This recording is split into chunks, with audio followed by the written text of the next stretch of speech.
Today is day 909, 909 days in this historic failure of the Senate Democrats to fulfill one of the most basic responsibilities of governing, and that is to pass a budget plan for the United States. 1 week ago, it was announced by the Associated Press and printed on the Blaze that for 2011, the deficit was the second largest in the history of the country. Quoting the Blaze, the government ran a $1.3 trillion deficit for the budget year that ended last month, the third straight year as it has operated more than $1 trillion in the red. The 2011 budget was the second highest on record. It is slightly ahead of the previous budget year's $1.29 trillion, but below the $1.4 trillion imbalance record in 2009.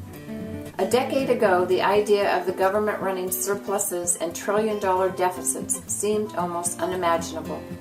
Lawmakers are now under pressure to agree by Thanksgiving on where they can cut $1.2 trillion over the next decade. Obama's budget director, Jack Lew, wants Congress to adopt the administration's recommendations. He says it is a balanced approach that asks everyone to do their part.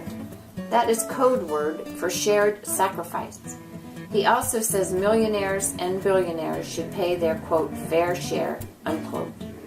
Again, there they are at it with the fair share bit. For 2011, the government had to borrow 36 cents of every dollar it spent. The string of massive debt has made the interest payment on that debt the fastest growing budget category.